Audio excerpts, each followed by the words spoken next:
Mary's First Nations Adult Maliseet Immersion Program. So this panel is about the link between reconciliation and the environmental health of children in New Brunswick.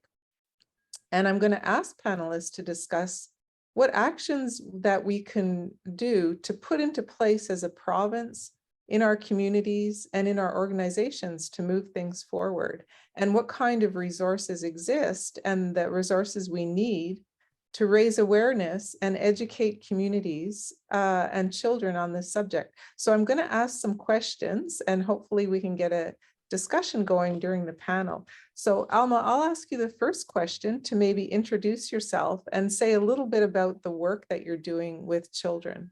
Okay, thank you so much. I'll introduce myself with my spirit name first. Zabawe kwe nyang tliwis, zabutak sidapit, walastakewi, wabanakew, ekpahak nyang dojeo. So we're talking about reconciliation, but I want to say recently, very recently, I had been asked to define the word justice. And I had to really stop, and I had to think long and hard, and I had to think very deep. I actually reached out to some lifelong speakers. And I also considered the idea from various different angles. The concept of Western justice is very foreign and strange to us. It appears that it has no meaning, really. There is no word in our language that defines the Western concept of justice. But after giving this much thought, this whole idea, in a nutshell, the closest that we could come to the definition of justice had to do with our relationship to the world around us. That we are human beings and we are descendants of a people who were spiritually alive, who were intimately in love with the natural world. We are the children of the earth. We knew who we were, and we knew where we come from. We also knew what our purpose was here in this world. And this sacred perception of our idea of justice, it remains alive and well in our genetic memory. But we have to once again find the path to reach into and access this vital ancestral information and knowledge. And reconciliation is kind of like that in many ways. It's like that, reconciliation. What does it mean anyway? Does it mean different things to different people? I looked in the dictionary. The dictionary defines reconcile, but it doesn't define reconciliation. Reconcile, it says to reconcile means to settle, to reunite, to resolve, and to put things right, to merge, put things right. But settle what? Reunite? We have never been united as peoples. We have been in a constant resistance for many generations, trying to find that thing called justice. Resolve? Well, this would require honesty, and it would require goodwill on the part of both sides. Never happened. To merge. We have had an intergenerational resistance against the constant intergenerational destructive efforts to assimilate us into the Canadian body politic that somebody mentioned earlier on. We've resisted and we have resisted and we have resisted. You know, how do you square something that you never had? There has never been a conciliatory relationship between our peoples that I know of, ever. Is it a little too late to put things to right? I don't know. I'll tell you, the same forces that destroyed us as peoples is now destroying life on this planet. Life that we all depend on to survive for our children and our grandchildren, not just ours, but yours too. So the time has come for us that we must focus on our survival for the sake of our children and grandchildren. Colonization has done a number on us, both individually and as a collective society. Our communities are in dire straits, and the wellness seems to be such a long way off at this point. The conditions that we find ourselves in our communities is not our fault, because it's a normal human response to an extraordinary human experience. Generations of colonization. You know, in residential schools, we were taught how not to be human. We were taught how to be someone else that was not intended for who we are. Told us we were somebody else. Taught us to be spiritually dead. We were taught that the earth was evil, and somehow it was there to be exploited and feared. So then we forgot who we were. We forgot where we come from, and we forgot what our purpose is in this world. Our grandparents, including my grandparents, they were empty. All these things that made it necessary for us to survive in a healthy way and to be reconnected spiritually to our beloved land and territory was taken. They had nothing to be able to feed the spirit of their children and their grandchildren in the ways that was intended for us to do. And I caution you, be very careful.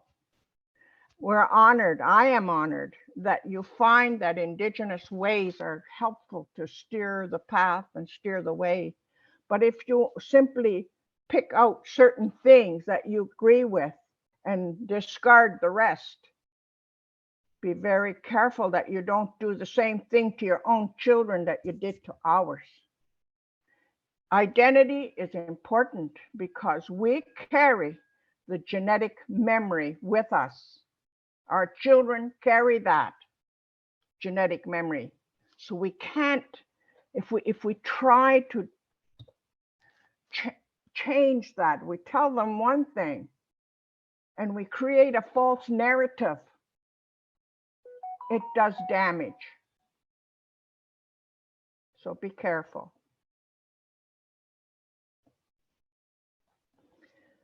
Major changes happening on this earth, and the earth is on our side.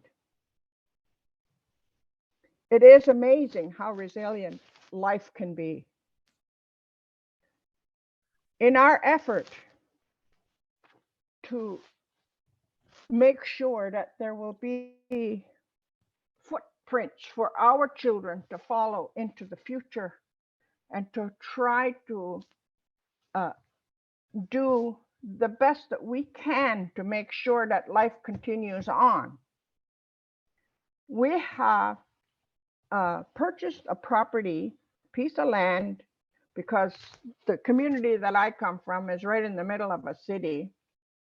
We didn't even have a place to plant our little gardens. So we bought some land And the Native Women's Association of Canada has a national action plan to build a resiliency lodge in every province and territory in Canada. That is the national plan for NWAC, the Native Women's Association of Canada. And they had this plan before the federal government actually even thought about, they were still thinking about what their national action plan would be as a result of the missing and murdered Indigenous inquiry. So Native women now have 2 resiliency lodges and with the prospect of more. The property we have is in Gagetown. It's 16 acres. The lodge will provide an endless possibilities of setting a place for peace and tranquility, an opportunity for people to come out from the unhealthy environment and be able to think and create a path for their own healing. And we know and understand that our healing is wrapped up with the healing of the earth, because the earth is also in peril. And so we know that we have those teachings because 5,000 years ago, they were taken from here. Certain families were assigned to take those ceremonies and the teachings that originated here and take them underground and take them away, so that to protect them, because they knew that if they didn't, there would have been lost from the face of the earth. And we know this because it's in our language. So the Wabanaki Resiliency Lodge will offer elder-led holistic healing programs for Indigenous women, girls, two-spirited people in the Wabanaki territory. The lodge programs will feature traditional land-based holistic healing ceremonies, educational workshops and training, regenerative permaculture, including Wabanaki food systems and food and medicinal plants and plant teachings. And we were invited a month ago, to go to the first ever Medewalan ceremony where 7 different Medewalan lodges came together to read the birch bark scrolls. And there are many, but these are the Red Sky Scrolls. And these Red Sky Scrolls, the family, the descendants of the families that were assigned to take care of these scrolls and to take care of these teachings were there. I mean, it was amazing to witness this ceremony. And they told us that the more we understand these teachings and the ceremony, the better we'll be able to read and understand the scrolls. But there was one thing that was consistent amongst all of the scrolls that were there, and that was the path. The path was consistent all the way into the spirit world, to the lodge in the sky. So there's so many teachings that are going to be coming back home. We took our tobacco and we made an offering and we made a request to the Medewalan that the spirit of these teachings and the lodge would be brought home. And this is the last leg of the journey back. They already have come back as far as Manitoulin Island. But for some odd reason, they never made it back to Wabanaki. And they knew we were coming. They knew we would be coming to make this request before we even got there. This old man by the name of Charlie Nelson, he kept telling them, they're going to come and they're going to make a request and you better be ready. But he didn't say who it was. He didn't say who it was, but when we came with our tobacco, the elders were crying The tears were running down. They were crying because they knew, and they were aware that we were the ones that they were talking about all this time. And so it gives us so much hope. And even though we know that there's so much work to be done, and the elders, I know that the elders know this. We know this in our heart, that when these teachings come back home and these ceremonies come back home, magic will happen. Magic will happen because it's going to kickstart the spirit, because this is where life began.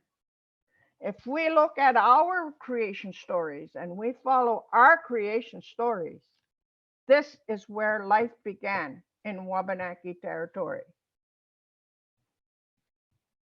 There's much that we need. We need we're raising funds. We're doing selling tickets, and we're making things, and we're selling tickets on them and things like that. We're asking our families to make contributions towards this. My family, I'm going to get my family together, and we're going to offer one of the feasts with our traditional foods.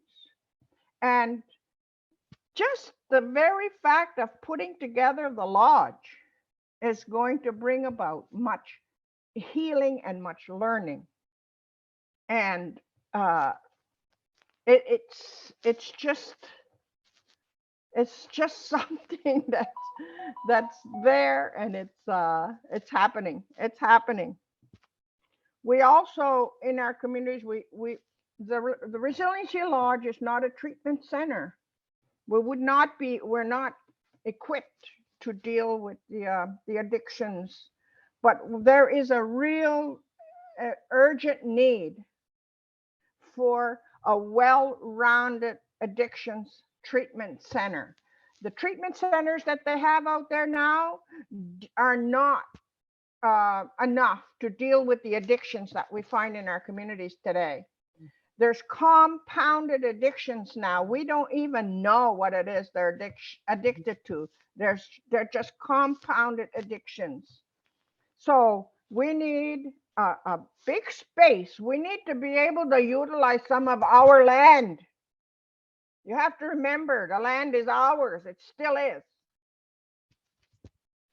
Everybody's turning back to the land. Well, we need to use some of our land too.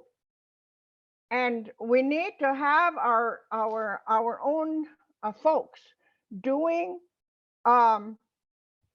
the detoxification.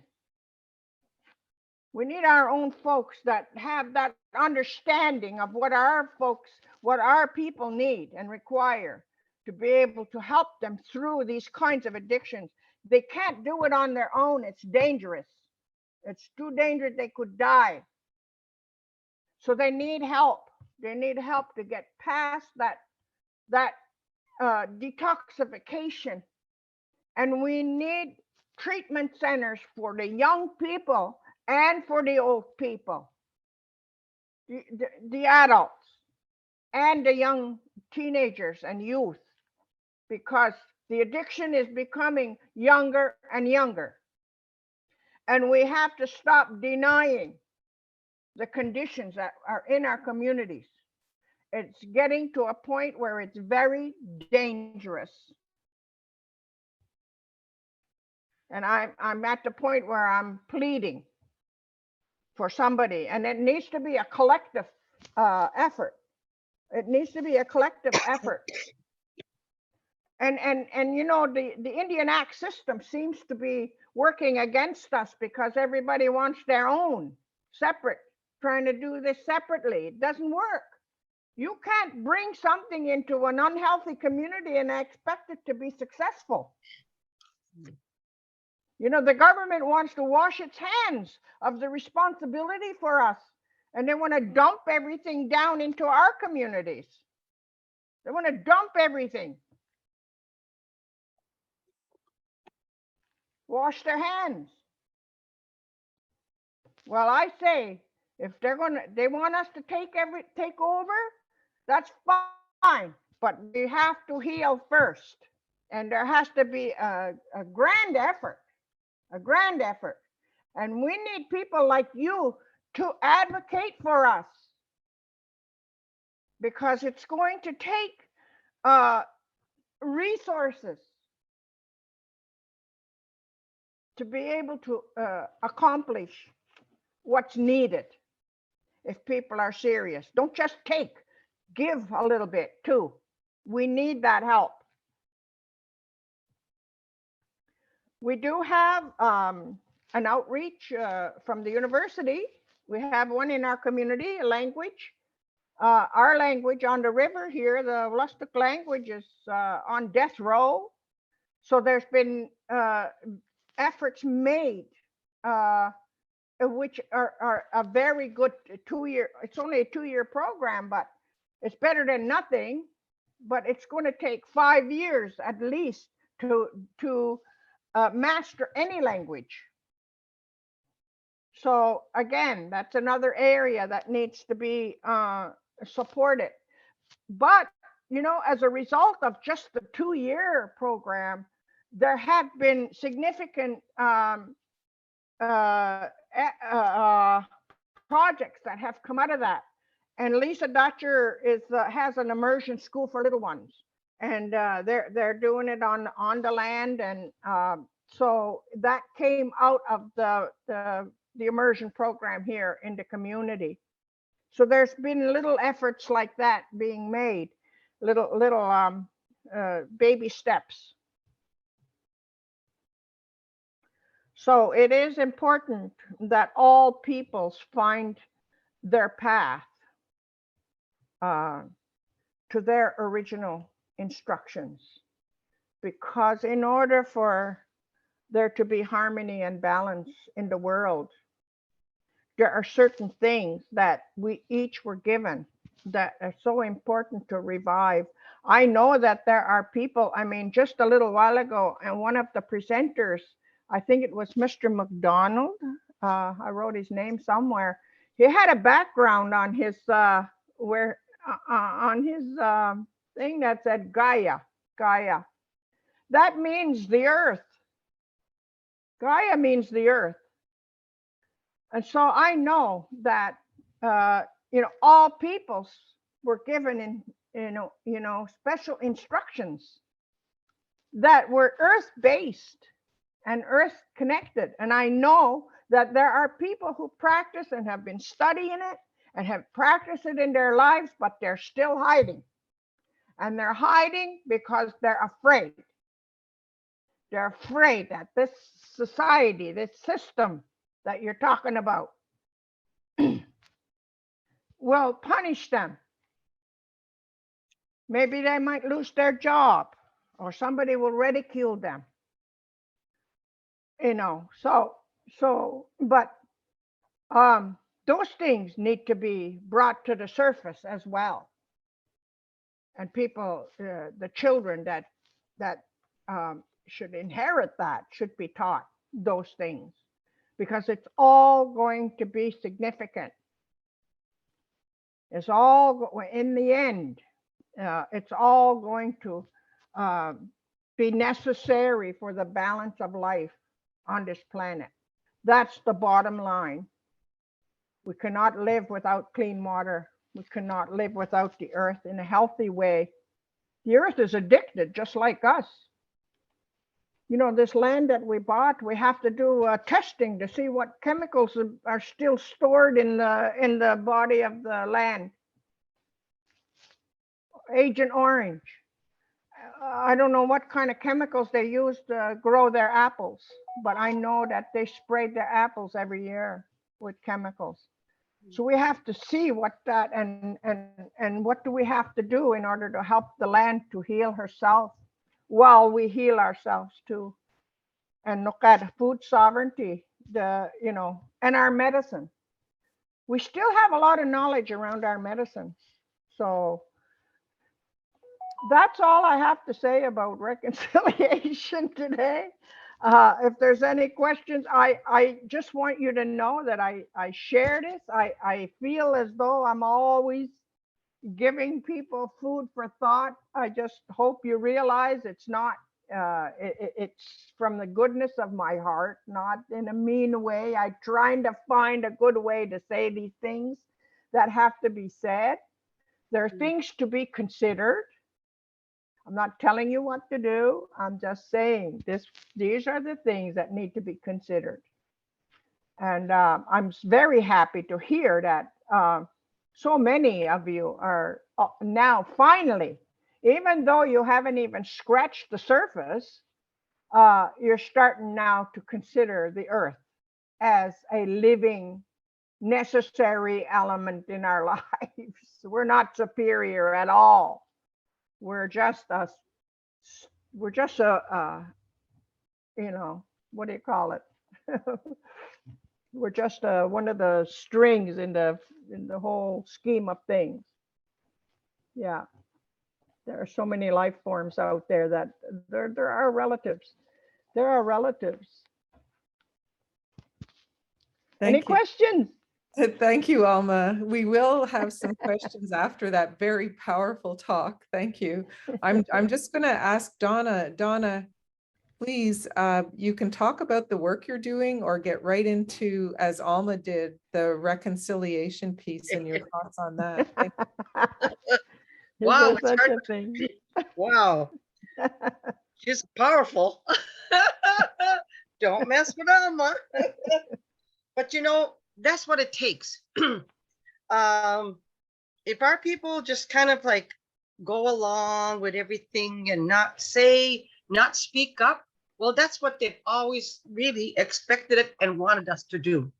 The children of residential school, they were not allowed to speak, not only their own language, but they weren't allowed to talk about how they feel about anything. It's like they didn't matter at all. And so now our people are experiencing that intergenerational trauma where everybody is affected by that. And so when I look back, you know, quite a number of years ago, before the resurgence of our culture here in really in the Maritimes, our people were still afraid. And many people had, like Alma talked about, tried to be someone else, and that's what was expected of them. So it went generation to generation, and a lot of our people lived in fear. And so, but I tell people, when you look at residential schools, and that's, by the way, that's where it began, about, you know, the drive for truth and reconciliation through Justice Murray Sinclair.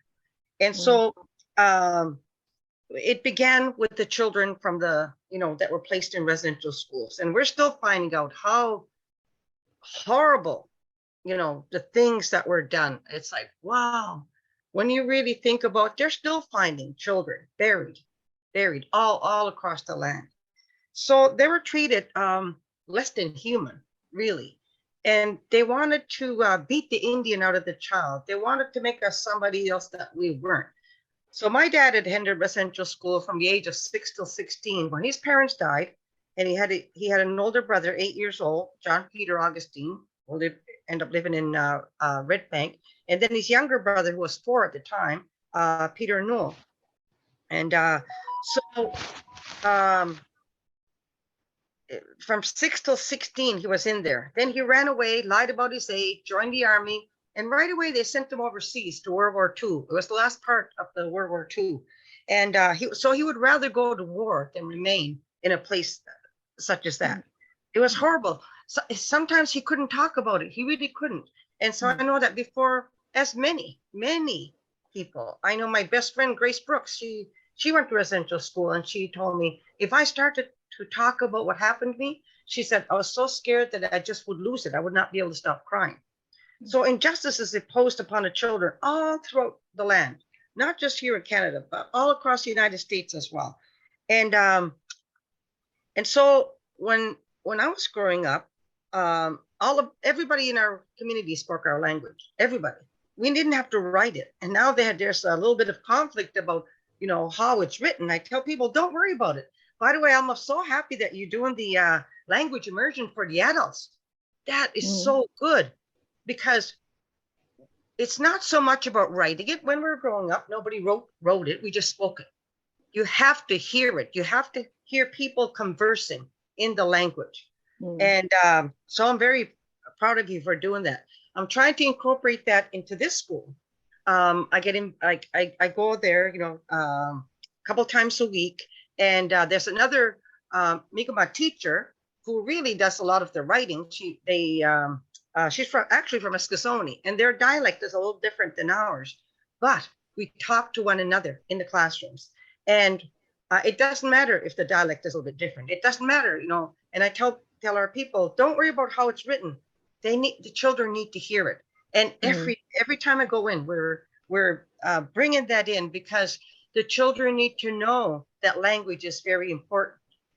Not just singing little songs like singing how they used to with like Ba Ba Black Sheep and interpret it to Mi'kmaq. Yeah, first of all, our people never had sheep.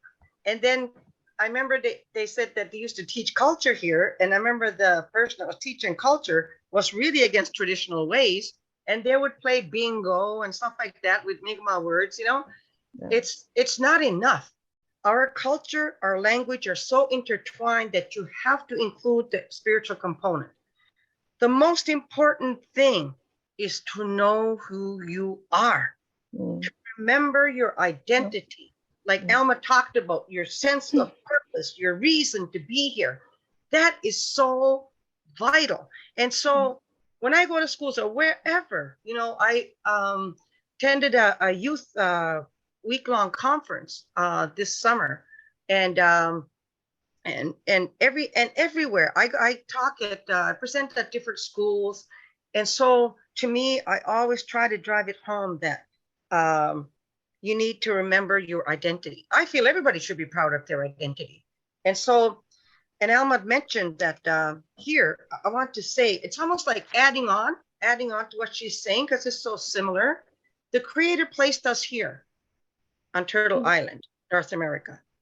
So, oh, by the way, I'm just going to back it up a little bit. When we talk about reconciliation, first we need to hear it's truth and reconciliation. First, the truth has to come out.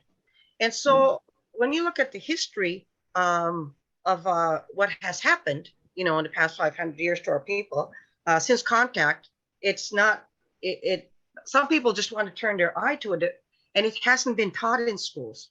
A lot of times it hasn't been their fault, but that has to come out when they learn about what happened to our people, like residential schools, for example. Some people, was the first time they heard about residential schools. They could not believe it. This is Canada, land of the free, and they did that to their children right here close by. And the last residential school closed in 1996. It was just hard for them to believe that. And so there's a few of us, and Alma was one of the first ones, my dad, Maggie, Paul, we can tell you in each community, the few that we had to, it's almost like our people collectively were kind of like, they tried to push us down on the ground, but we never gave up. We were standing up, and we're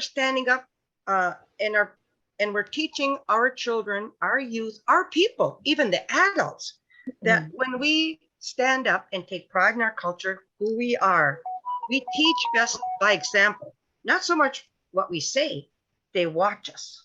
They watch us. We take this seriously. Alma knows we're getting older. We're getting adult. Like, I'm 70 years old. And so we know that we don't know how much time we'll have on this earth. So there's even a deeper urgency to teach this to the children, to teach this to the youth, and a lot of times teach it to the adults that never had the opportunity to learn, that lived in fear, and their parents lived in fear, and it's handed down generation to generation. Many people said, I knew I had native blood, but I couldn't talk about it because I was afraid to. When my grandfather, he died when he was 96 years old, when he taught me about medicines, natural medicines, not just botany, not just the identification of plants, but like what medicines are good, how do you pick medicines? And when the lady talked this morning, I can't remember her name right offhand, but she talked about appealing to all the senses. Well, my grandfather, first of all, he was afraid. He was still afraid. He had to hide it. When people would come to him for medicines, they had to hide them. They had to, people were still living in fear. So when he taught me how to pick these medicines, you know, he must have learned that way. So he would have me look at it, touch it. So that sense of touch, he would have me smell it. If it was edible, he would have me taste it, appealing to all the different senses, because he probably knew I'd forget the name of it, right? So all the different ways, so I will not forget. And there's a few things, obviously, that I did forget, but sometimes when I'm walking in the forest and it comes back to me. And so I try to take the children out there and the youth, kind of like on a nature walk, and I want them to smell the forest. You know, when you're walking, especially in the fall, and the mold smell like on those leaves, you know, but they can smell the moss. It's hard to explain. And you take them out there and you have them touch a tree and you tell them this tree is good for this and this and this and this, and this tree is good for this and this. All the trees together, they're bound by the root system, you know, so that when those winds come along, they're not going to blow down. So that's how we are to be as human beings as well, is to stand together. And but they're very surprised because they just have not been taught these things in the school. So often I think we need to take them out on the land. Many times, and Alma knows this, you can't learn, for example, I'll give you an example. Our people teach best by example, we learn best by example. You can't teach somebody how to pick sweetgrass by YouTube or even pictures. You cannot. You have to take them out there. Just like my grandmother taught me. I mean, my great aunt, I thought her as a grandmother. My grandmother passed away when I was very young, actually before I was born. But you take them out there and you teach them how to, most importantly, you have to be in a good mood when you pick those medicines. You have to make an offering. You don't just take from Mother Earth. You give back. You put a pinch of tobacco. You offer a prayer. So that circle of giving and receiving, those things are very important, to take the children out on the land. And another thing, as we're going through this whole thing, and I was looking at, you know, presentations for youth, what do you think is needed, what are resources? One thing I feel is very important, and my son Gitwood told me this, and he was quite young when he told me this. He said, Mom, many times, even our own community, they apply for all kinds of grants and so forth, the health center, whoever, on our behalf. They don't ask us as the youth, what do you feel is important? What do you feel is needed? Mm-hmm. So there needs to be a forum provided for this. I feel that more youth camps need to happen so that they're out on the land, away from the community, because I'll tell you what we're competing against. I don't even have it with me right here. What do I do with it? We're competing with these youth. Yeah. So you get them out on the land. You tell them, don't bring them. Don't bring your phones and whatever. You can't Google a lot of things. You can't Google what the forest smells like. You can't Google how to respect. There's many things you can't Google. So when you get them out in that natural environment, it's like what Alma talked about. There's something in us it's like it ignites. There's something within those youth that just kind of, I don't know, it opens up. It's almost like us when we attended our first ceremony. Alma, when you talk about Manitoulin Island, I'm 70 years old and I was 22 years old. So that would have been like, what, 48 years ago? I attended my very first ceremony in Manitoulin Island. Jim Dumont was there. He was with Edna Metcalfe at the time. Yeah. And I can't remember the teacher. The Medewan, he was the leader of the Medewan. What was his name? Eddie Benton Benet. Eddie Benton Benet. Yes, I'm going to write his name down. I'm going to forget it. And so, yeah. And so something very spiritual happened that time. And I attended with a Mohawk elder, the late Ernie Benedict. And something happened there that I knew since I was a child. I was 4 or 5 years old. Alma might know this, but I couldn't even, I didn't speak English until I went to grade 1. And because everybody in our community spoke the language. And we didn't have a TV. Nobody had TV at the time. My dad just had this little tiny radio he put up high so the kids wouldn't bother it. And I hadn't really seen other tribes. Maybe when we went to Bubarican, like we've seen a few Passamaquoddy, I think some Wolastoqey on the way in Fredericton, but I don't really remember other tribes or First Nations. But I remember so clearly, so I must have been only 4 or 5 years old, and I looked at my dad with conviction. And in my language, I looked at him and because I didn't speak English, and I told him, "Kedu me emo dijik ono na demiyo. Asad magic sige sa with kamiskish na." I know that there's still people like us, like Ono, like Native people, that still pray in the old way somewhere. My spirit knew. Nobody told me that, and I looked at him with such conviction, like I was speaking to his soul. Well, when I was 22 years old and I attended my first ceremony with the Anishinaabe people in Manitoulin with Kwemikon, I cried through the whole ceremony. I just sobbed. Here it was. Here it is, what I knew since I was a little girl, what I told my dad. And this is what they took away from us in the East. Not only our people, all Wabanaki, they took that away from us, our sacred ceremonies. And from there it started. I said, I'm going to find out who I am as a Native woman. And I'm going to help to bring this back to my people. And I want to tell you, my dad at the time, he was a residential school survivor, and all the atrocities he went through, losing his parents at such a young age, going to residential school, going into the war. He was so traumatized that he drank. He drank a lot. And we would fear him. We would take off. My mom would go to our aunts, whatever. But when I came back after going to my first ceremony, and when I told my dad, where'd you do? I found it. And I remember him and I hugging, and we cried together. And after that, my dad never took another drop of alcohol. Yeah. So even though he didn't physically attend that ceremony, it was something I told him since I was this little girl, 4 or 5 years old. And when I found it, and it's like something, we both cried together, and it's like something my dad needed because his childhood was taken away from him. Really, just beaten out of him who he was. But the spirits made it happen. So this is what I tell people when you think about residential school. You can cut our hair, you can punish us for speaking our language, but you can never kill a spirit.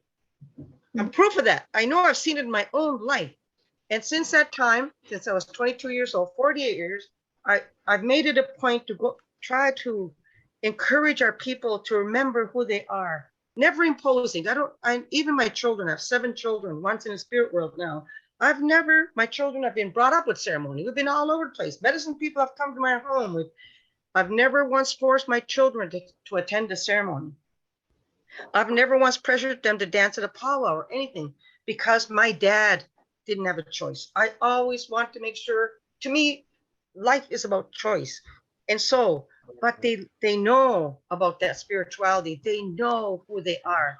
And, they stray off, but I know that they're going to come back. Bring them back, eh? Yeah. And so now at our age, like Alma's age, and we need that help though. 39. Yeah. We need people, allies to help back us up. What do you need? Maybe we need those, like she said, to help her with where the land that they're getting. And like, I don't know how to apply for grants or anything like that. I'm always involved with ceremonies, and maybe somebody to assist us in that way to help, so that help to provide.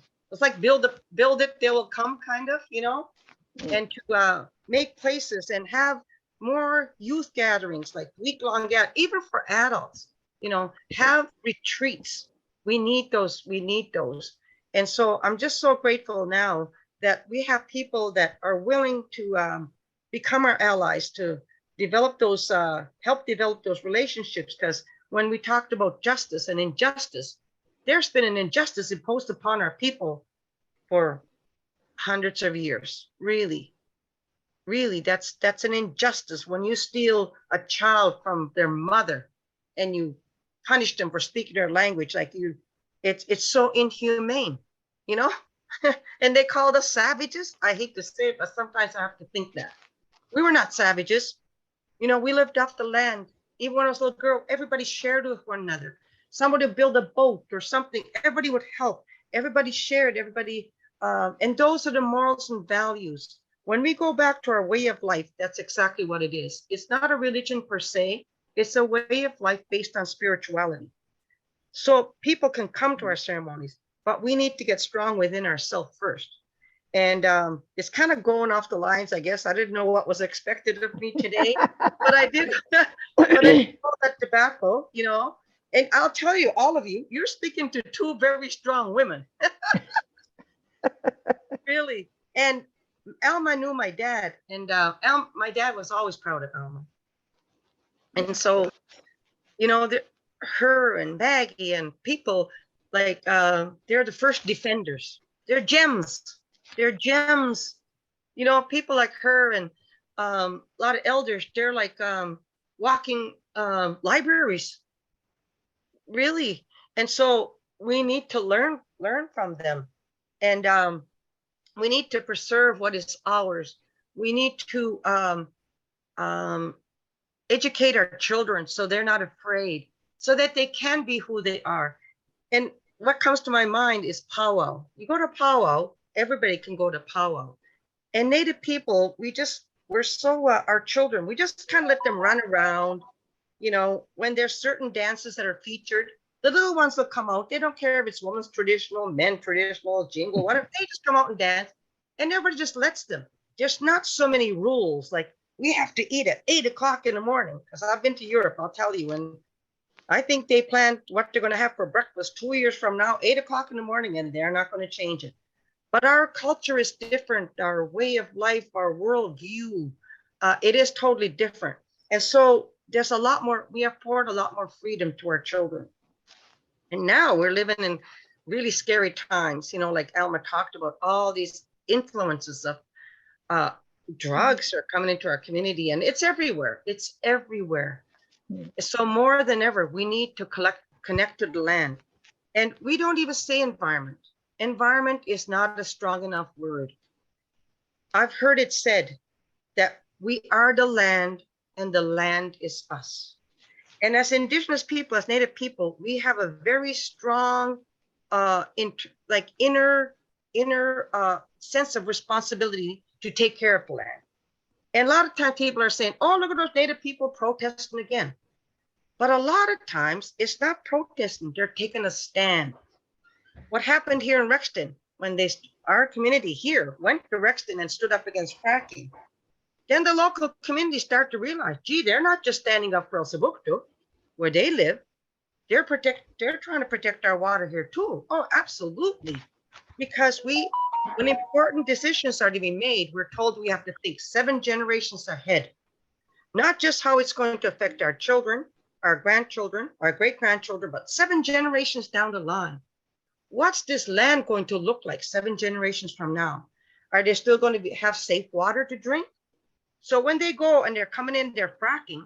I've been all over the United States, and I've seen places where they ruin the water. They have to pipe it in through pipelines, you know, water. And so our people stand up for the water because water is life. It's so sacred, you know. And so, and like Alma said, we've always resisted. We're still resisting. We need to resist. We can't just comply and lie down and forget who the Creator placed us.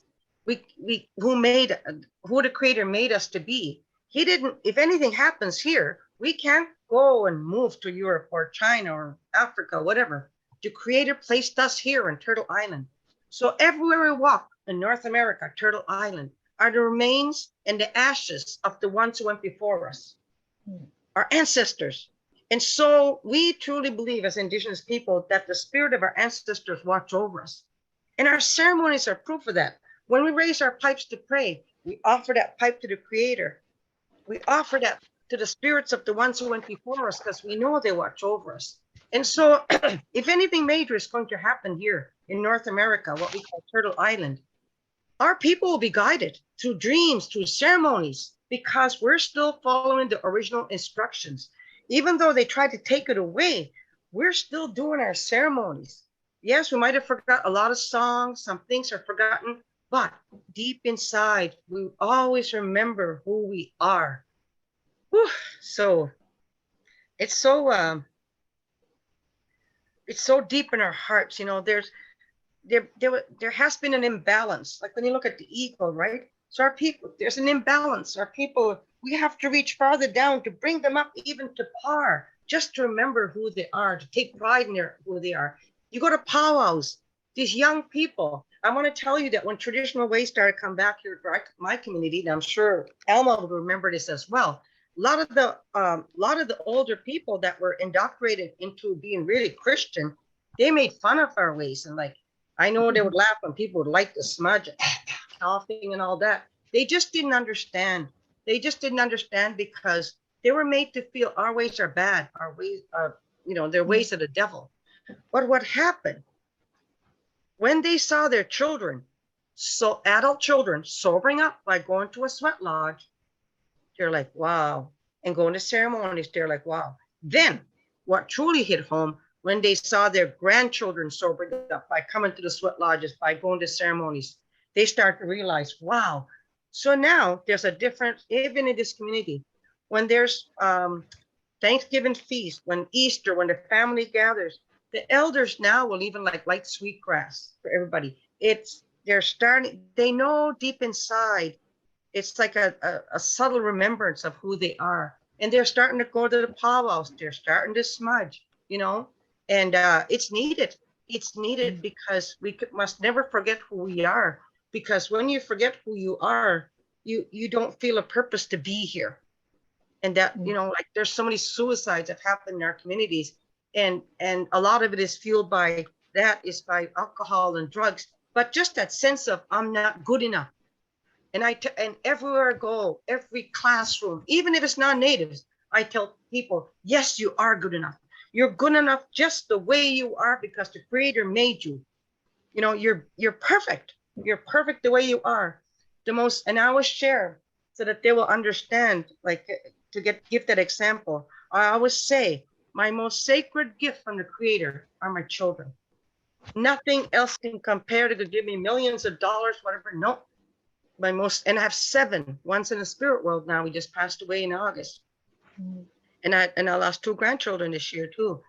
But to me, that's the most sacred gift. So I tell those children, and I have them sit in a circle, because our way is the circle. When we sit in that circle, it represents that each and every person within that circle has value. Each and every person has worth. And I remind them, every one of them, even the adults, you are the most sacred gift to the Creator. And you're perfect just the way you are. When we started going back to our ways, Alma will remember this, there were no elders old enough to teach us our ways, because how the teachings are handed down generation to generation, there was a big severance, because there was actually a bounty in our heads who were practicing our ways. So when we start going back to our ways, there was nobody to teach us our ways. We had to learn from other tribes, and we start to fast. And we ask the Creator directly. And it's not easy to go without food or water for 4 days and 4 nights. We have to sacrifice. But our prayers were answered, and our songs start to come back. Our ceremonies start to come back. Just that remembering who we are.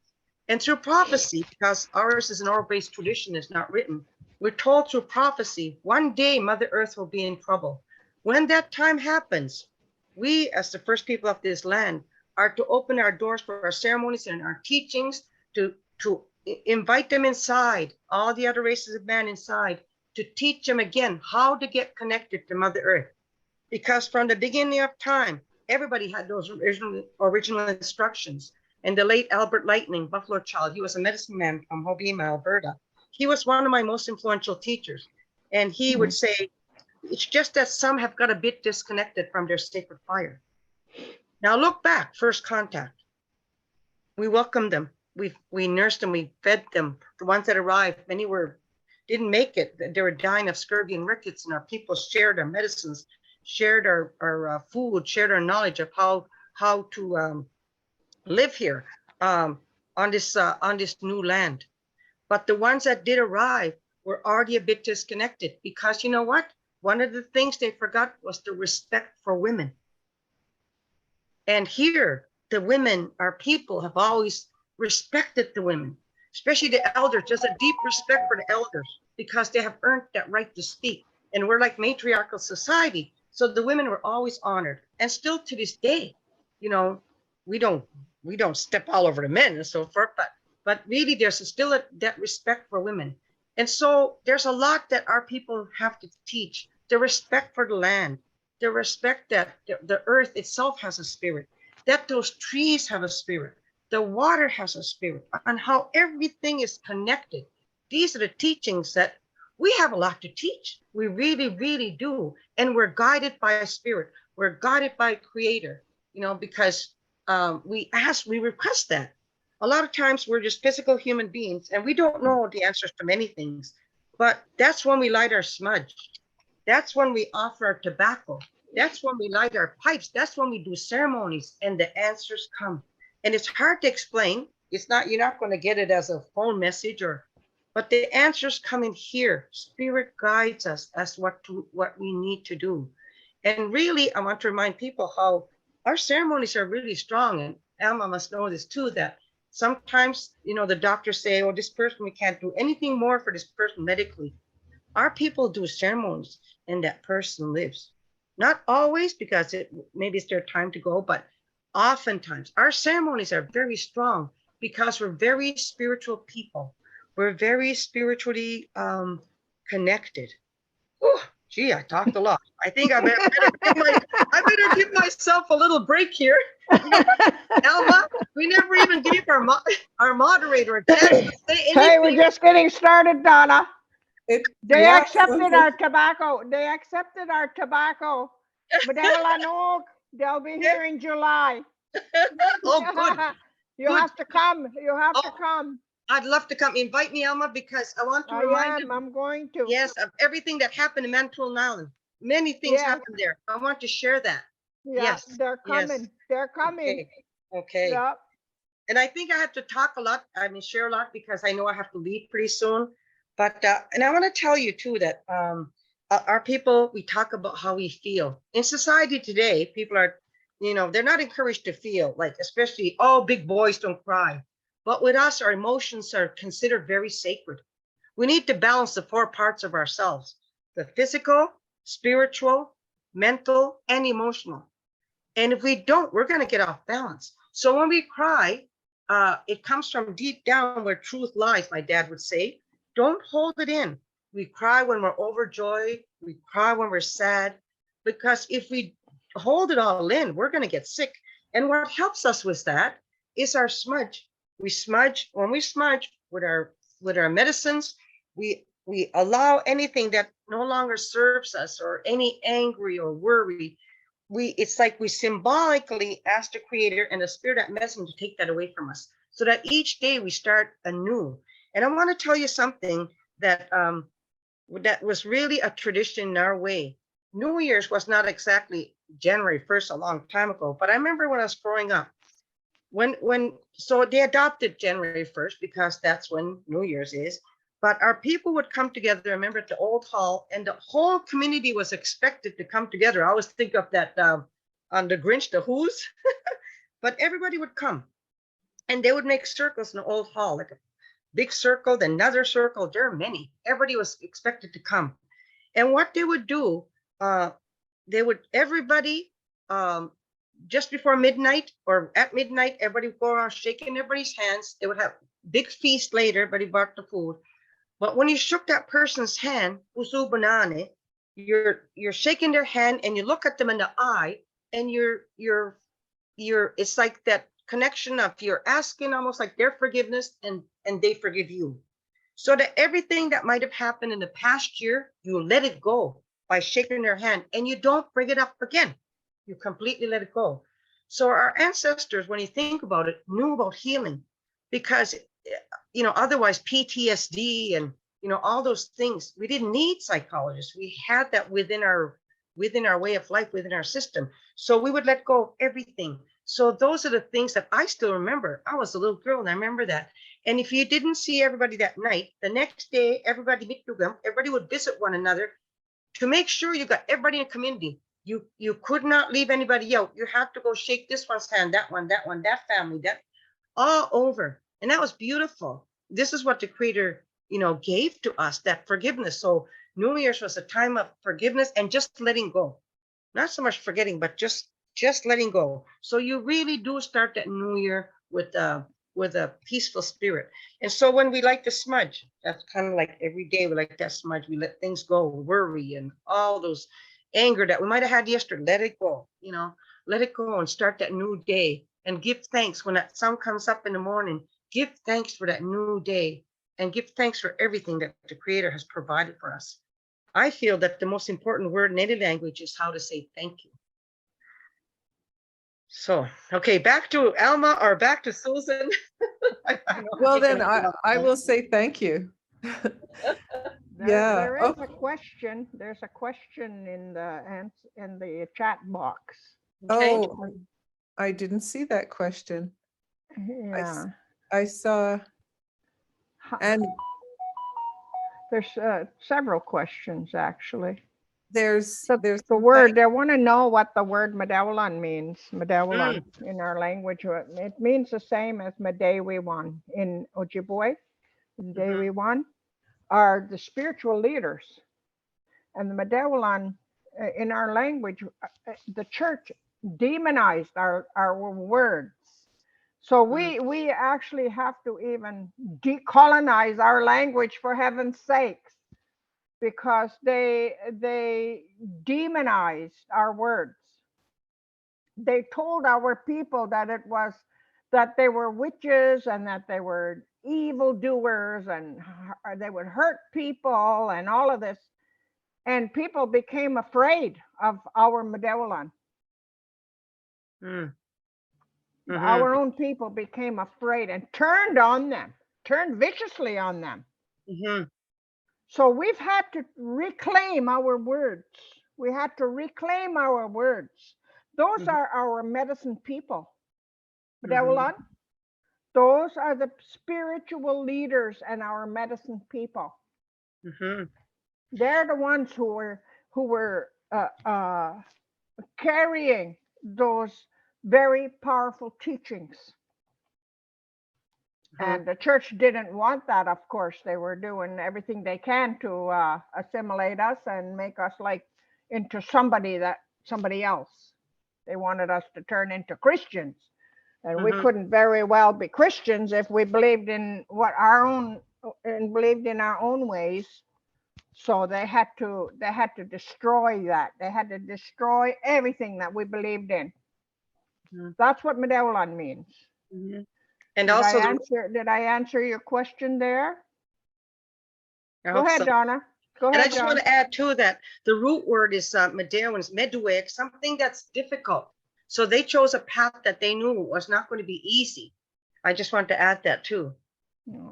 But also, and also what Alma talked about, even our word for Manitou, they changed it around to Mundu. They said it means devil. So our word for creator, they convinced our people it means devil. And it's like, wow. First of all, we never had devils. I don't believe in the devil. Ever since I was a little girl, nobody could ever, still to this day, convince me that there's a devil. I don't believe in it. I just don't. I don't know.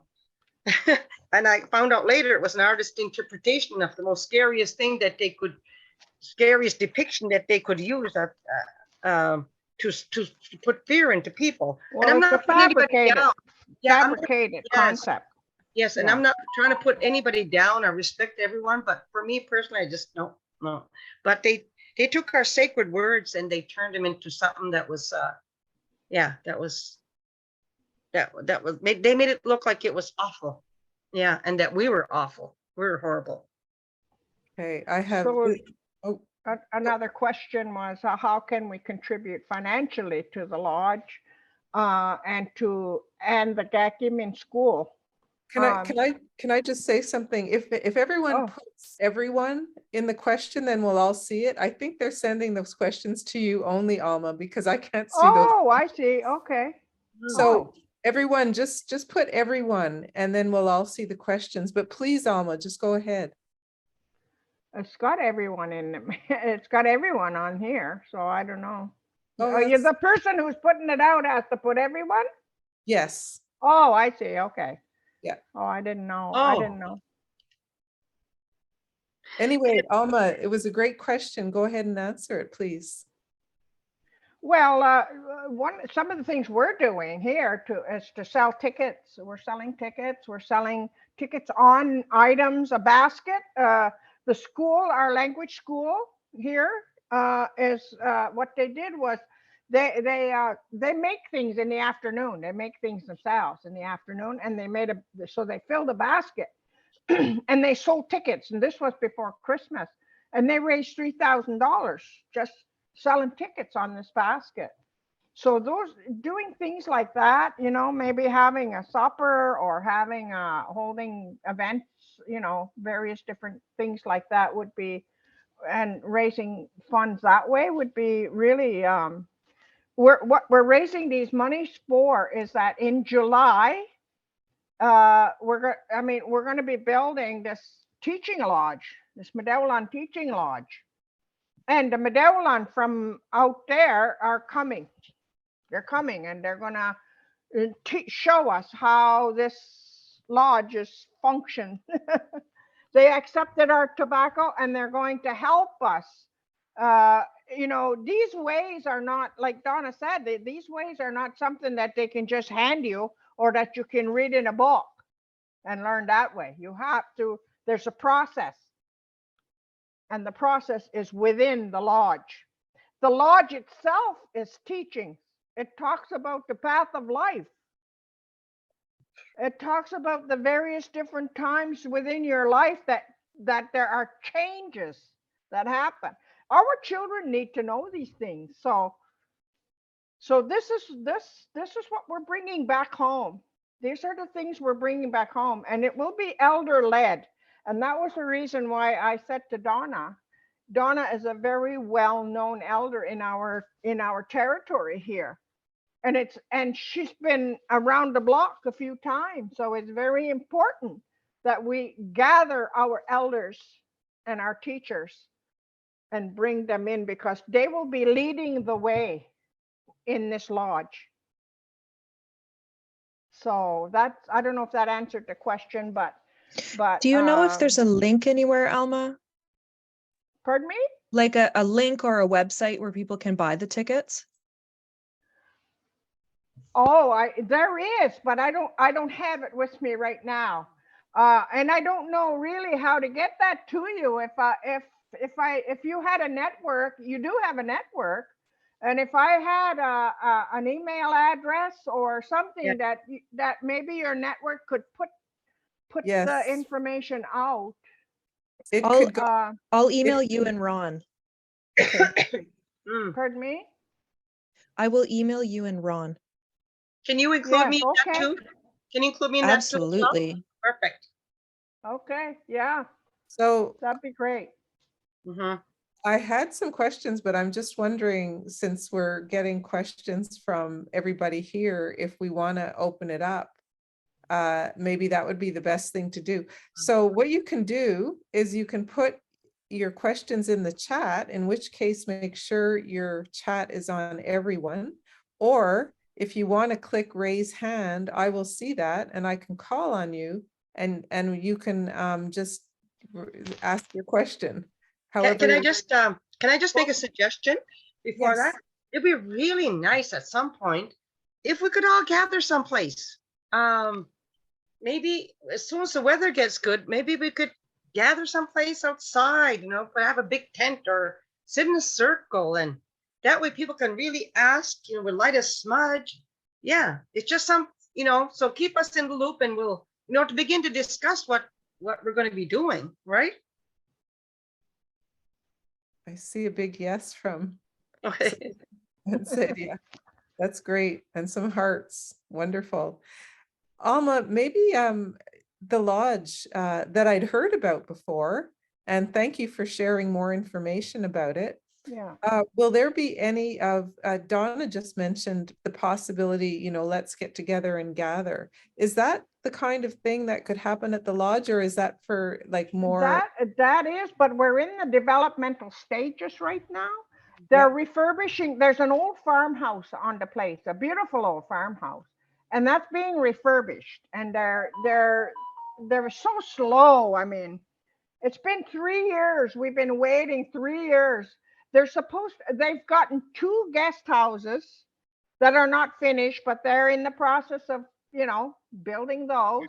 And then there's supposed to be a gathering space, 340 feet long and 40 feet wide, with a commercial kitchen. So these things are all in the works, but God only knows how long it's going to take.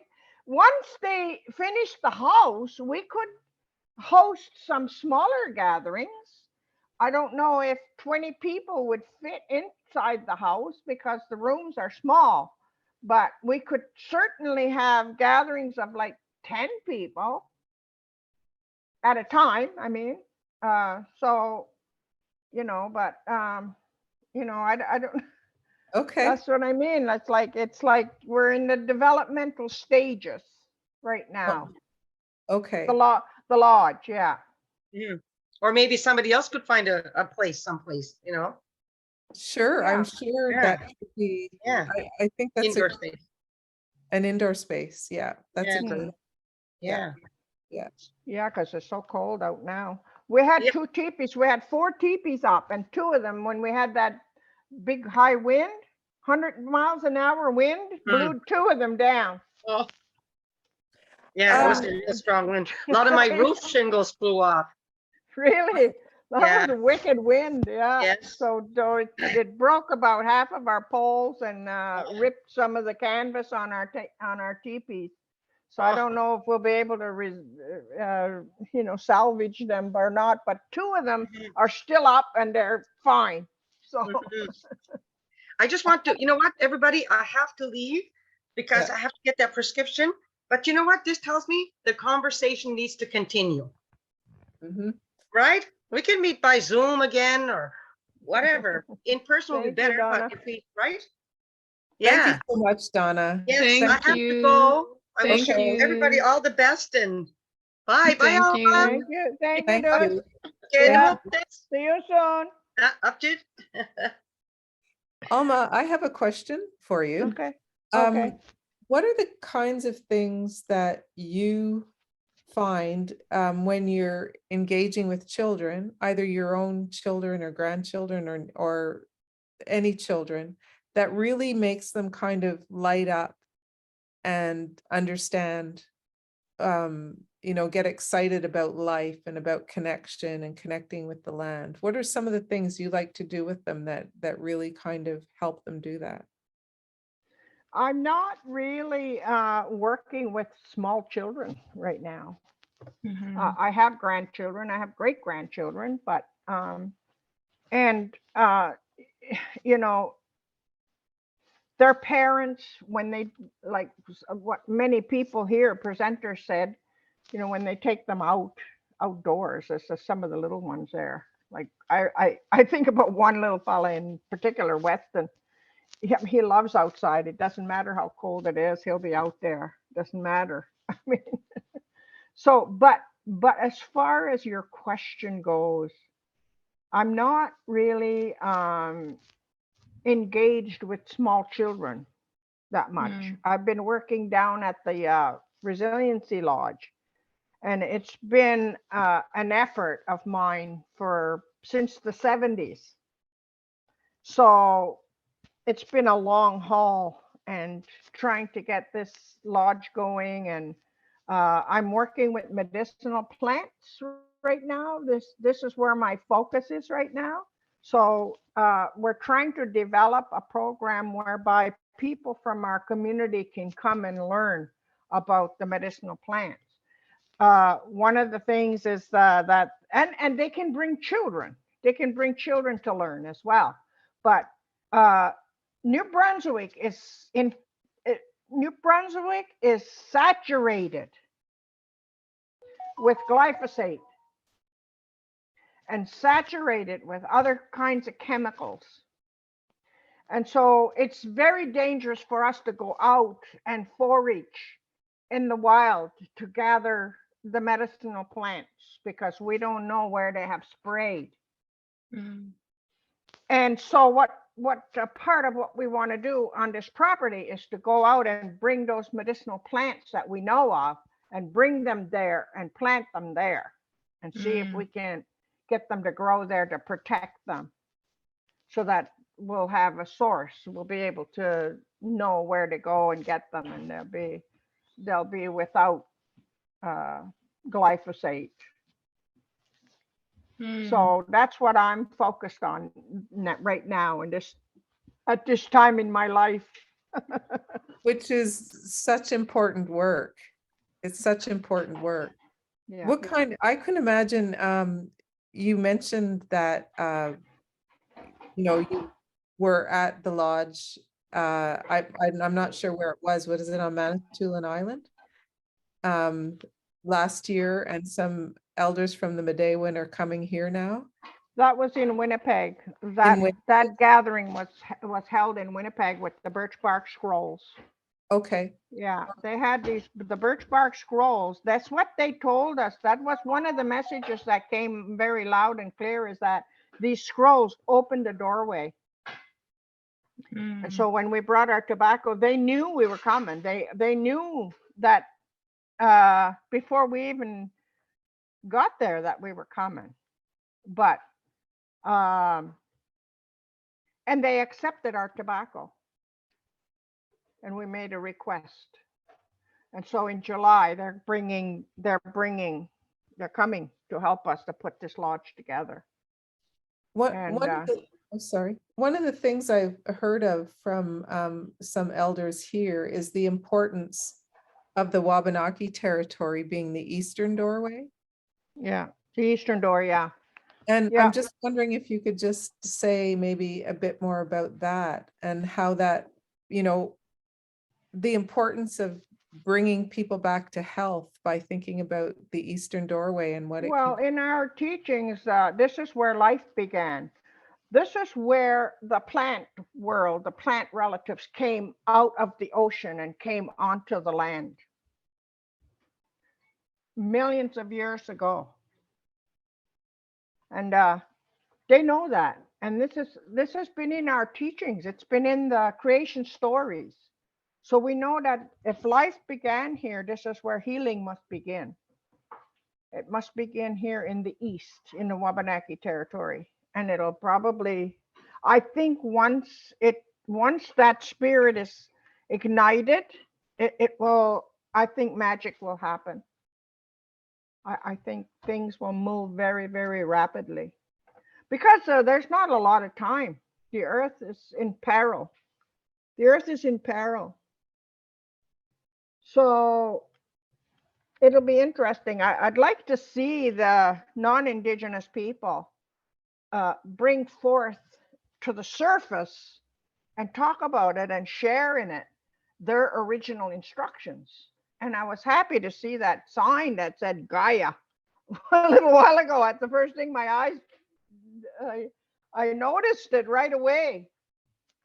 That means the earth, that word. I don't know what language it's from, but I know that word means the earth. And so, and also there are 4 sacred colors of man, 4. There are 4 paths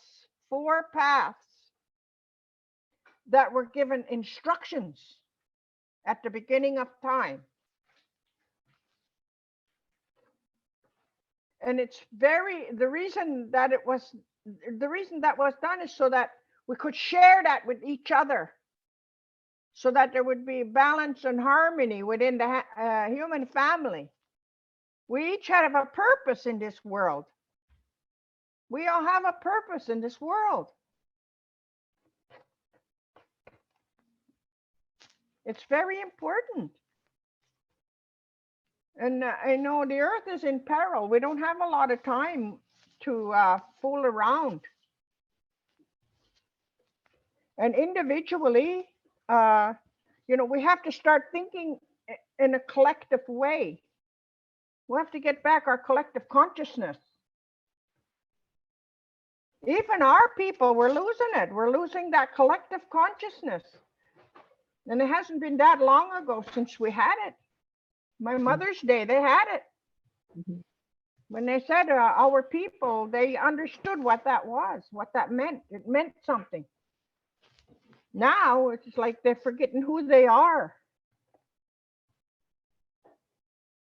Thank you. Confused about who they are. So I don't know if that answers your question, but yeah, it's very important that I mean, there can be lots of more discussions around this whole thing. Like Donna said, there can be some more intimate. When we come face to face and get together in a ceremonial way, it's much more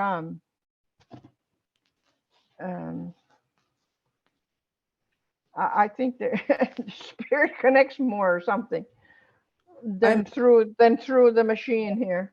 Yeah. I'm just wondering, I see Zomi there. I know that you're working with Ron and maybe Alma too, I'm not sure, on the next meeting of the Peace and Friendship Alliance. I think that might be the next structured time that's already in planning. Yeah, there's a midwinter too. There's a midwinter gathering coming. Is there? On February let me see here. Midwinter. It's February the 3rd, 4th, and 5th at I think it's either at St. Thomas or UNB. They're combining it this year. Grand Council, the UNB and Stu and the Grand Council are hosting together the midwinter ceremony. So that would be a place too that this can be discussed as well. Sure. I actually don't recall seeing anything about that. Do you know if It's been on Facebook a couple times. I don't know where else. I don't know where else they're advertising it, but yeah. I guess maybe I could, is Ron or who's organizing it? Ron can give you more particulars than me because he's on the planning committee. Okay. Yeah. I'll see if we can get that information out as well. Yeah. And Zomi, I don't know if you want to just say anything about the Peace and Friendship Alliance meeting. I don't know, is that something that would be appropriate to share here? Or do you want to keep it to the group that have already been contacted? I'm just not sure. Sure, I can share it here. The only way that I can really share it is to say what it is. So Ron, along with the Grand Council and Alma as well, have been organizing Peace and Friendship Alliance meetings for many years now. And NBEN, we're secretariat for the group. So we have a contact list and we do things like take minutes and technical help and stuff like that. So we have just set the next meeting time, which is March 24th. It's a Saturday. This one is virtual. And I believe Ron's intention is to have an in-person one when it's warmer out and everybody can be outside. But if somebody wants to be added to that list, you can email me and I'll put my email in the chat here. Or you can just email nben@nben.ca and somebody will forward it along. Okay, perfect. Thank you, Zomi. It sounds like, so there's a Peace and Friendship virtual meeting on March 24th that you can contact Zomi about if you're not on that list. And Alma, the gatherings, I didn't write that down as you were talking. Did you say that's the beginning of February, the midwinter? The midwinter is 3rd, 4th, and 5th. Okay, so yeah, 3rd, 4th, and 5th of February. Okay, and I'm pretty sure it's at the UNB, or it's either at the UNB or STU, one or the other. Okay, thanks for that. And I'm not sure we can find out that information. I don't know if we can share that, and that's in person, right? Yes. Yeah. Okay, so that sounds like the first in-person one, and it's coming up in just a couple of weeks. I'm just wondering if I can get a link to it or find it on Facebook. Is there a way that can be sent out? I think I see some heads being nodded, heads nodding. Anyway, we'll see what we can do about getting everyone that information. So we're down to Alma on the panel. Originally, we were planning to have breakout groups with a panel member in each group. if we do that, Alma won't be in some groups for some people. So I'm just wondering if we want to go ahead with that, because it is a big group to have a discussion. There's 22 people. It might be too big, but it just means that Alma might not be in your group. So how would you, how do you think we should do this? Yeah, I put like some question in the chat box and the link for the Jamboard. I think we will just stay in the main room, and I will put the question in my PowerPoint just to start to think how all the presentation we have here can connect with ourselves and how we can apply that in our professional route. So, and feel free to open your microphone and to speak, or if you want to have to share something, and or if you have like some question, feel free to ask. Okay. Well, I can just say my professional or personal life. I found, I have to say, Alma and Donna, I found both of your presentations, your offering to us, really quite powerful. And they hit me in a personal way, I would say. And it's just causing me to reflect on a number of things that that I'm going to, after this meeting, actually write about to myself, because I think I need to kind of sort them out more. But just to reaffirm that the work that you and Donna are doing is just so vital, not only for your own communities, but for the wider community in, you know, in the Wabanaki community, where we all live as treaty people, and wider than that. So just again, you know, personally, thank you for sharing. And I found it very meaningful. So thank you. Thank you.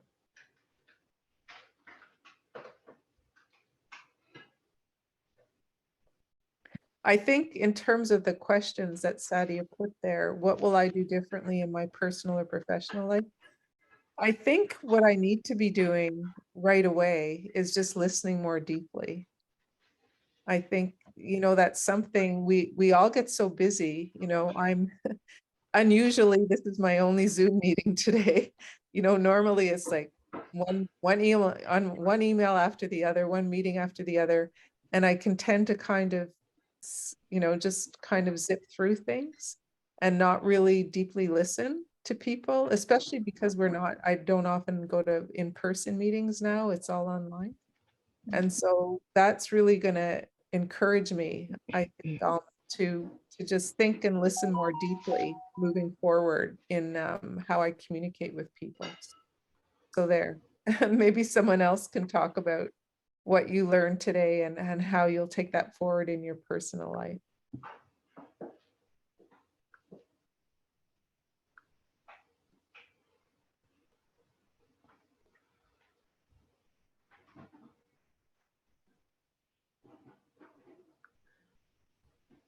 Well, I see the names of everyone. I can just call on people. which isn't maybe the best thing to do. But maybe I will. I'm going to look through some names. Okay. Serge, I haven't seen you for a long time. If you're still with us here, I'm just going to ask you to just maybe say a few things about some of the things that you took from the session we just had, and if that's going to help you move forward in a good way.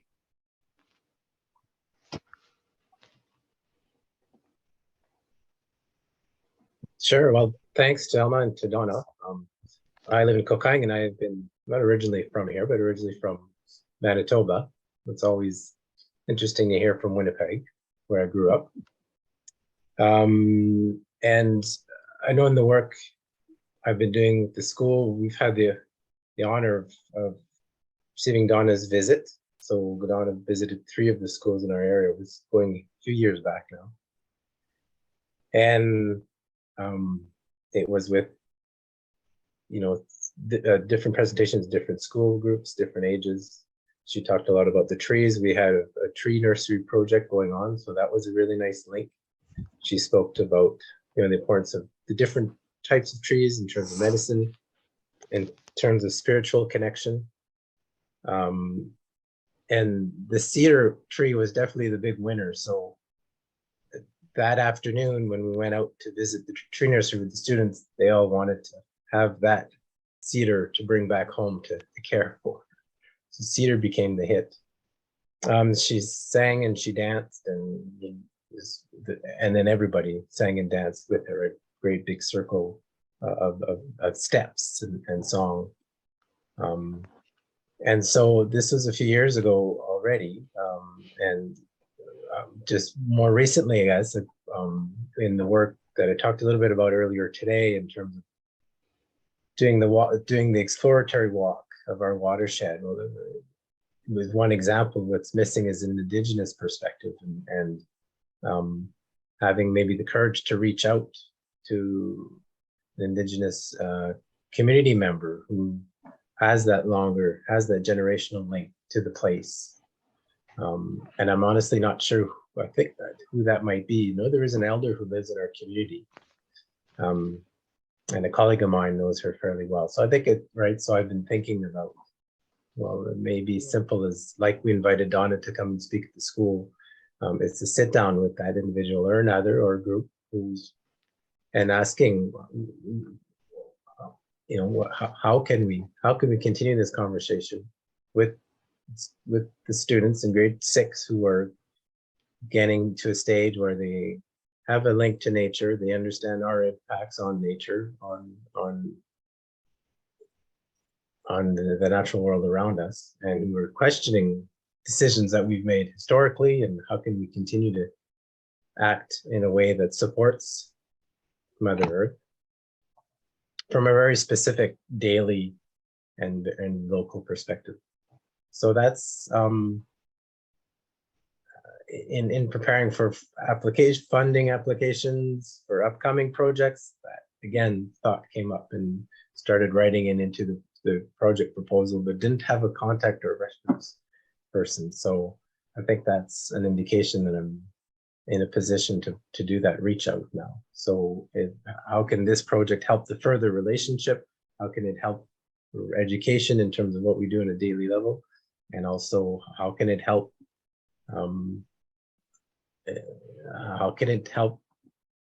maintain language? So what would be my role and our organization's role, and the students in the school? What would be our role in helping to more than maintain, but helping foster Indigenous language, and those who, and like Alma and your family and your group, how you're developing the program and the lessons in the classes. What role can we play as a community who's also had to keep working at being able to teach and learn in French? So, not drawing comparisons, I don't think that's fair, but there's certainly commonality perhaps to discuss, right? So Acadian culture and Acadian history, and how to maintain that language and that culture. Anyway, perhaps it's a first step towards that. Thank you, Serge.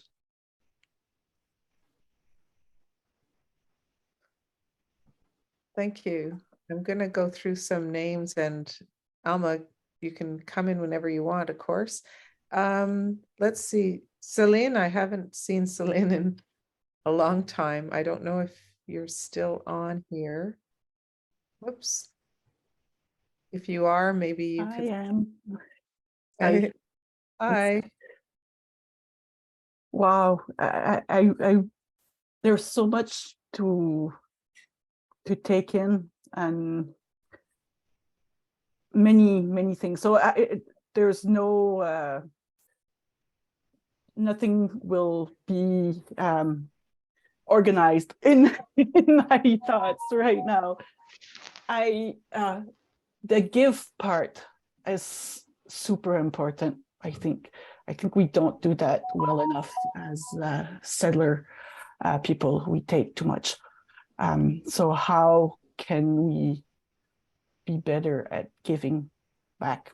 How can we be much more intentional in giving back? How can we make sure that the practices that we have, I'm a scientist, university professor, how can my practice as a scientist be much more connected to the planet? I try to do that, but I think it's just something that you need to continue working at all the time. And you won't get it right, but you have to continue doing it. So many.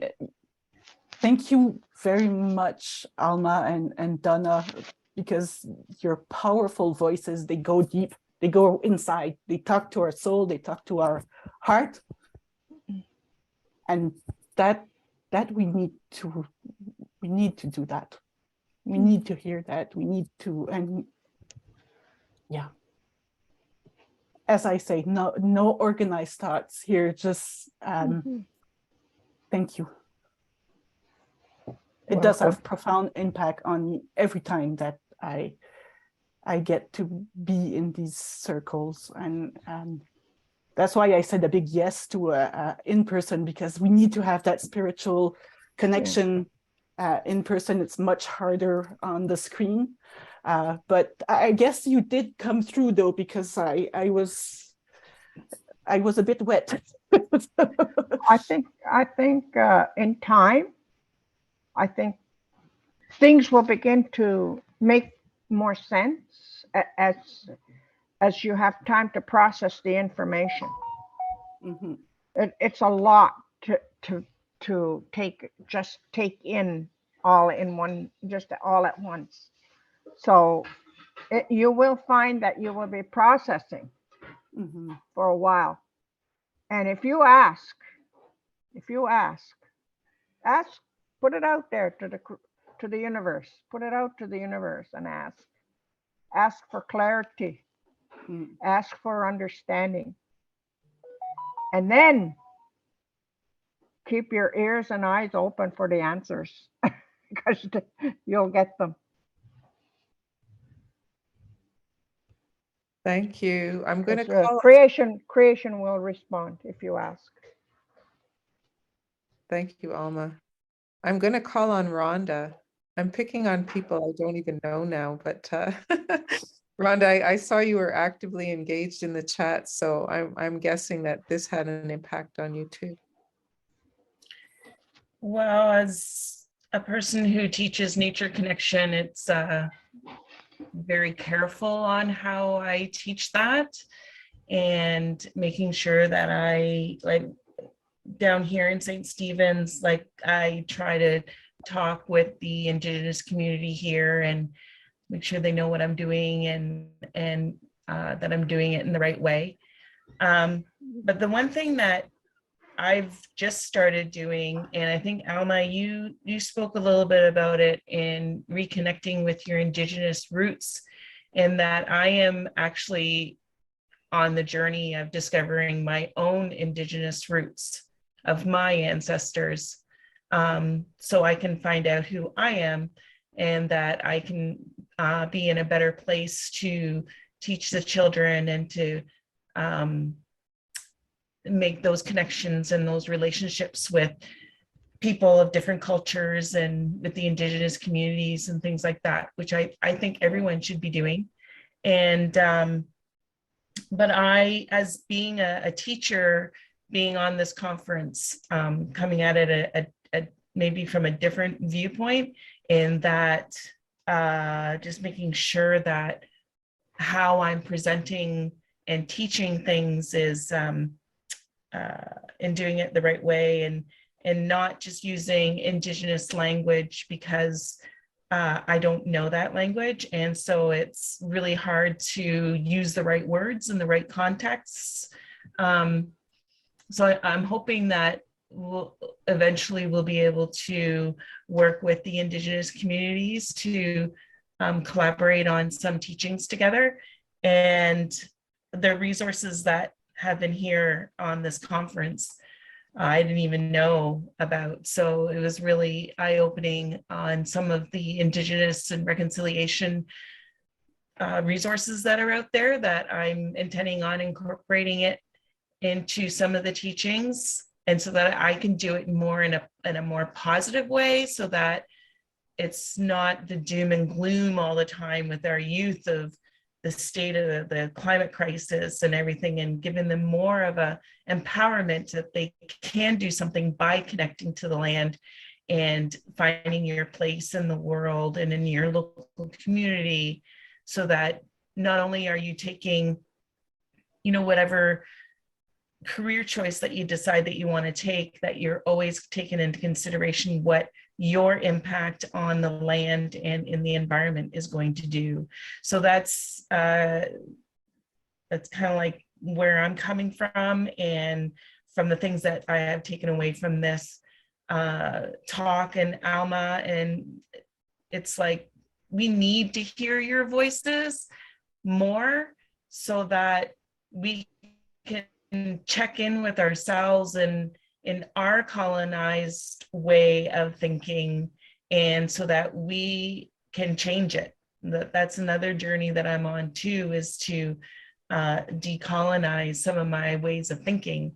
And I think also we have to give ourselves permission that we are going to stumble and we are going to fumble and, you know, put our foot in our mouth sometimes, and that we all have to, hopefully we'll all come together in this journey together of coming together for our youth, basically. So You're I really appreciate your absolutely words. right. You're absolutely right. Colonization did not begin over here.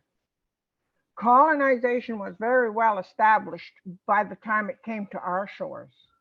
And colonization started over there. And it was during around the time of the burning times. I don't know if you understand what that is. Yeah. You've heard of the burning times. That was all part of colonization. So a lot of the people who came here were already colonized, and I think still colonized. Much, at least we know we're colonized. You know what I mean? It's one thing to know you're colonized. It's another thing to be colonized and you don't even know it. But that's another thing. And so you're absolutely right to think that way. You also have to decolonize. Yeah. Thank you very much for sharing that. Rhonda, I realized as soon as I saw you and you started talking that we did meet before. I didn't recognize your name. So nice to see you again. Yeah, we actually sat at the same dinner table, Susan. That's so. right. It's so funny when you're just a little tiny, you know. Anyway, now yeah, it is. Okay, so we've got I guess about 10 minutes left. I could keep calling on people, but I'm just wondering, I don't see any hands up, and I'm terribly behind in the chat. I realized I just saw a whole bunch of stuff I hadn't seen before. I could keep naming names if you want me to do that. Okay, I'll just keep doing that. I see right now on my screen who's popping up is Nadine. So I'm going to ask you, Nadine, to talk about what you got from this session and how you might bring things forward in your own work. I was wondering when you might pick on me and I didn't manage to escape. As others have said, there's from the whole day, but particularly from the words that Donna and Alma shared, there's been a lot that, you know, to sink in, and it'll slowly sink in. So as Celine said, I don't have everything all settled into how I would present it. But again, these conferences are always very hopeful. It's always good to hear how many people are, you know, we all want the same for our young ones. You know, we all want a healthy planet for all of us. And for me, that's very, when I say all of us, I mean certainly not just the humans, but all who live and grow and walk and fly and swim. And I guess one of the things that popped up was when Alma, when you said that you would like non-Indigenous people to bring their original instructions to the surface. And that ties in, I think, with what you just said about the colonizers also being colonized or whatever. And that's something that I've been kind of trying to do, or for me, that means that whoever I'm with, wherever I'm with, just being more willing to take risks to let my thoughts bubble to the surface, or my beliefs bubble to the surface, not in terms, not religious belief, not openly spiritual, but to whoever I'm with. And also, like Celine, as a scientist, you're trained to sort of teach the science, but to add in the emotional connection that's so important for me. And I remember just a funny anecdote. When I was a grad student, I studied hardwood trees for my doctorate degree, and I was growing 28 species of hardwood trees in a little tree nursery. And I was showing at the annual, we had to do a departmental seminar on our research.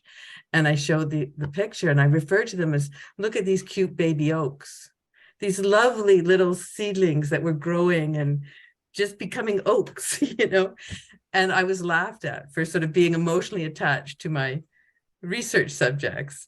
But those trees saved me, on those days when I had to go out and take measurements and the equipment wasn't working and it was so frustrating and everything was going to hell, everything was going crazy. It's like I was still there with these little baby trees, and they've always sort of been my grounding. So, I have to not be afraid to be laughed at for showing that connection. Again, not trying to impose anything on anybody else, but just living more truly who I am.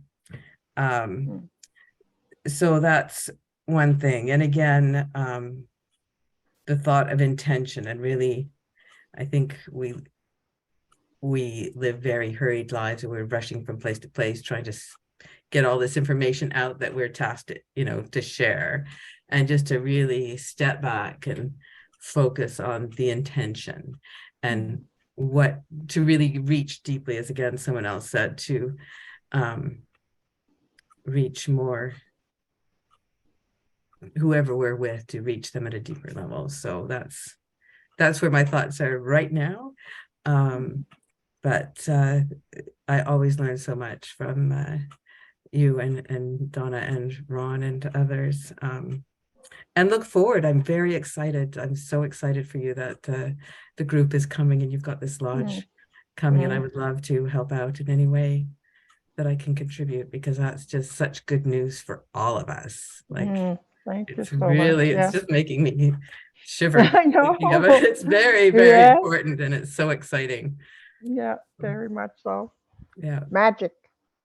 Yes. Magic. Oh yes, yes. Let's not hide from the magic. That's well said. It's like, let's not be afraid to say there's the magic. Yes, Yeah. really. Yeah.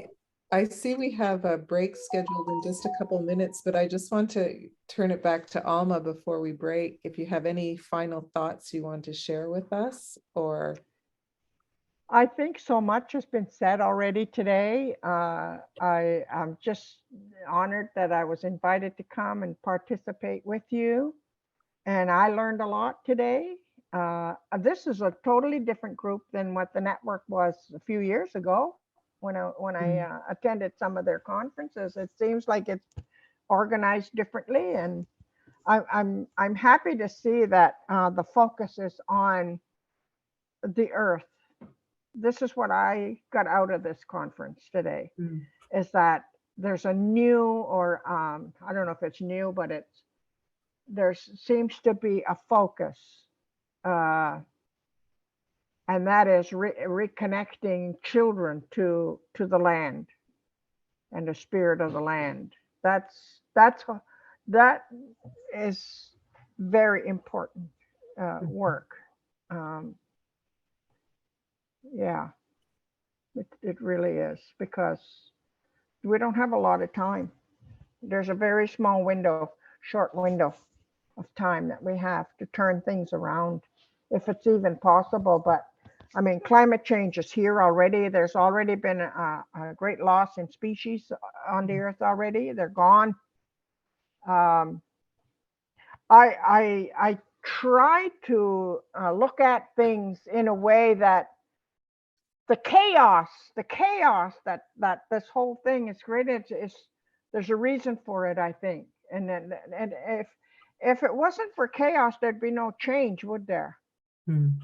And I want to look at it that way, that change is happening. Are we ready for it as human beings? Because, you know, I just remind us that the earth existed millions of years without human beings. She could darn well do it again. Mm-hmm. Very well. So we're just a species here. Mm-hmm. We're just, you know, we're not that significant here. The earth can exist without us.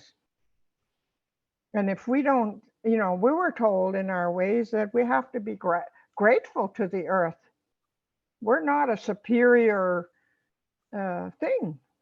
We're not superior to other life forms. Yeah. We're only a relative. We're just a relative. We're related. So there are some differences in Western thought and indigenous, from a, you know, indigenous perspective and relationships. Those are all things that we all, I think, all have to think about. And like Rhonda said, you know, it's a matter of processing. It's a lot to process, but it's important that we do that, and the answers will come. And I really believe that out there in the universe, there is a consciousness that's an all-knowing consciousness, and we just have to learn how to tap into that. And those are a lot of what Donna talks about, Mm-hmm. you know, spirits and all of that. But it is a consciousness, and we are connected to it. We just have to find out. And those were given to us in the original instructions. We were each given that information, that knowledge. And because of colonization, that was taken away from all of us. It was taken from you too. Taken from us for the same reasons, so that they could exploit the earth as a resource. And they make more money than they'll ever need in a lifetime. Nobody needs that much money that some of those people have. So I think, especially women, I mean, we have a whole big teachings around what the role of women. You know, in our society, women had a specific role. They didn't compete with the men. We had our place in the world, because we're part of the balance, male and female, part of that balance. And our definition of success was to find harmony and balance on our journey through this life in this world here. That not to reach, be richer than everybody else or have more than anybody else, the accumulation of wealth. No, it was to seek harmony and balance in our life, and to understand the world in that way. And that lodge that we're going to bring reflects that understanding. So yeah, Nadine, I'm happy that lodge is coming home. Yeah, it's awesome. Yeah. So yeah, so thank you so much for. Thank you, Alma. Yeah. Thank you, everyone. So right now, we are in the conclusion of our conference. And I will ask everyone to fill the form, and after that, I will give the mic to Alma to do the closing prayer for Okay. us. So Okay. just take few minutes to fill the form for us. That will be very important for us for the next step, pour le collectif, pour la santé environnementale des enfants. So just few minutes to fill the form and we'll do the closing prayers. Thanks.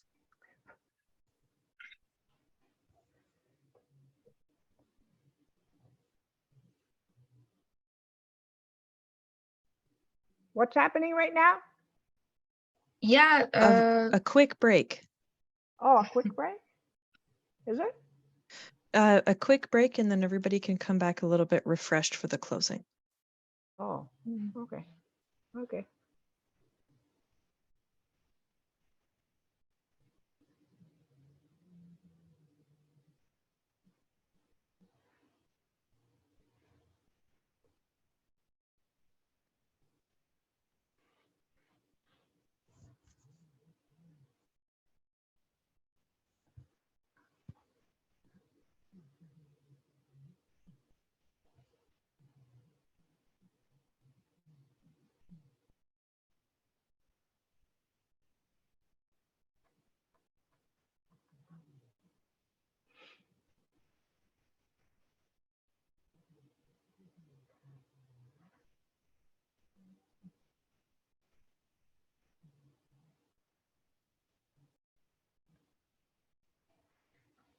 Sadia, how long is the break for?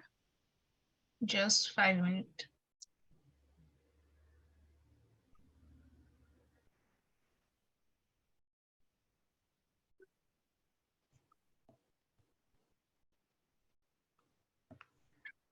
Let me know when you want me to start.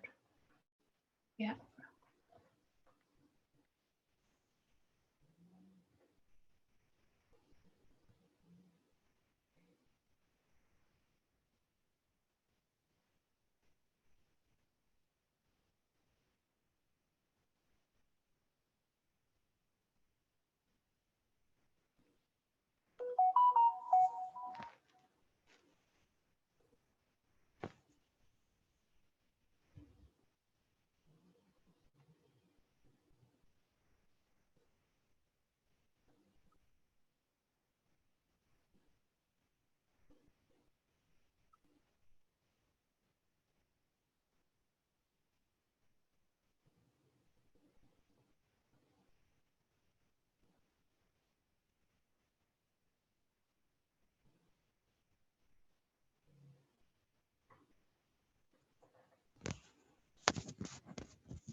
Okay. Yeah, I think before that I have something. Okay. So I think before we start, Elder Alma, I want to thank you for everything, for the panel, for the sharing knowledge, and I want to give you this tobacco for the closing prayer too. Thank you. Now? Now? Yeah. Okay. Sorry, Sadia. Now is Okay. the time. Nokmasek, mosomsek nakanokmasnek waliwan. LBG piagyot. William Jajakbuk, Jibanuk, Saunasnuk, Skiasnuk, Kaladawasnuk. William Kise,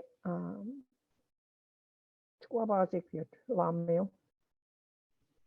William Kise, Wajokaminia, Aga William Kise Pistowinia, Elon Pamausawinok. William Kamach, Suda, Gig. I've say thank you to all the ancestors who have come to be with us. All of those that were invited by Donna when she opened the prayer. I thank them for listening to us. I thank them for helping us.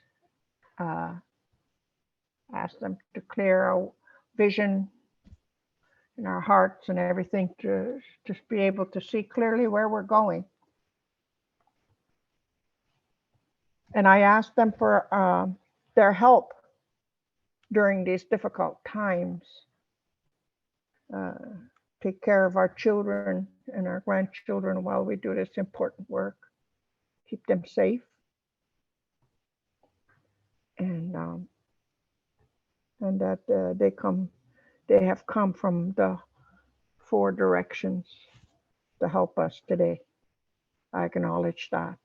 And so I release them back to the direction from which they have come. So that's it. That's the prayer. I say thank you. Great gratitude.